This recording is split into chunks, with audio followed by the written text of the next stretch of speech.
Mom locked the kitchen again. Fifth night in a row. No dinner for liars, she spat, twisting the key like it hurt her to touch it. Dad nodded behind her. This is good for you, builds discipline. My stomach screamed louder than I did, but I smiled, quiet, careful. They thought I lied about eating. They thought I lied about hunger, about weakness, about needing anything at all. They didn't know I stopped crying 2 years ago. Didn't know I started planning the day they first skipped my birthday dinner to teach me humility. It was on the third day of no food when I fainted during morning assembly. The nurse gasped when she weighed me. Straight to 911. Straight to IV bags and shaking hands. And then to the truth. The hospital ran blood work.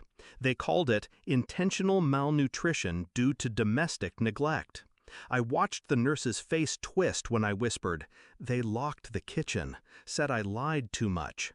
She didn't ask more, she just wrote. And that was the beginning of the end. For them. You wouldn't guess it from the outside. Our house was big, painted, clean. Mom wore pearls to PTA. Dad coached the church basketball team. And me? I was the quiet one, the moody daughter. Too pale, too thin, too suspicious. They said I was dramatic, ungrateful, all while they starved me into silence. They weren't always monsters. When I was 7, Mom braided my hair every morning before school. When I was 9, Dad brought home chocolate chip pancakes on Fridays. But then I got older. I started asking questions. Why is my little brother fed first? Why is my college fund a waste? Why is it disrespect when I speak? The answers were always punishment. I kept a notebook under my mattress, documented everything. Dates, times, locked fridge, missing meals, bruises that never needed fists. Starvation is slow, but so is revenge. At the hospital, the nurse handed me a phone. "Anyone you trust to call?" she asked. I paused, then dialed Miss Carter, my old school counselor. She was the first person who ever asked if I was safe. And this time, I told her everything. CPS visited the house the next day. I was still in the hospital. I heard Mom cried. Dad yelled. But the state didn't care about tears. They cared about records, and I had years of them.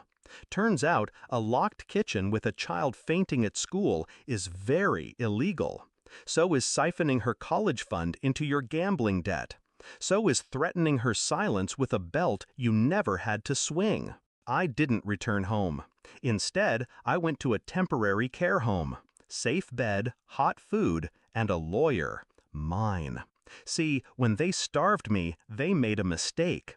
They thought I was weak. But starving a child doesn't make her forget. It makes her focus.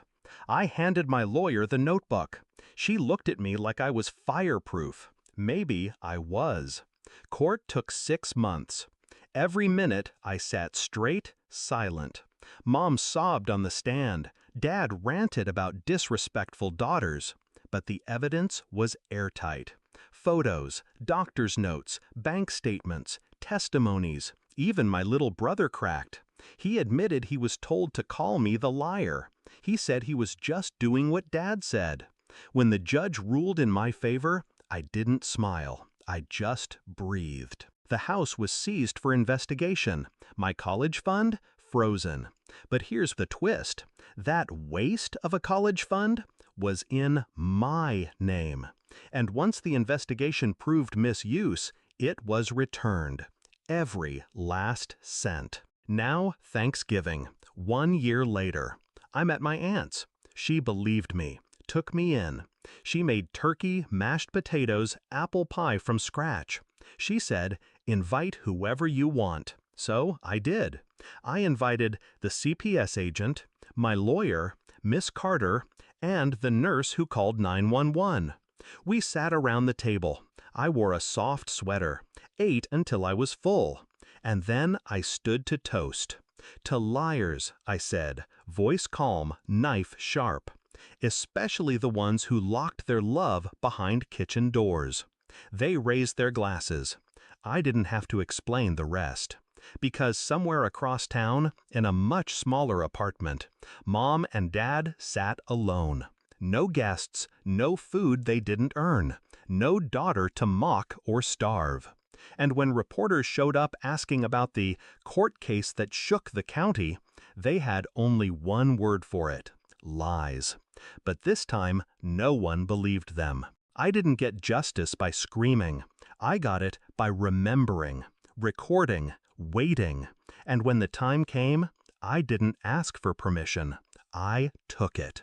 They tried to erase me by starving me, but all they did was sharpen me. I wasn't the liar. I was the ledger. And I never forget a debt.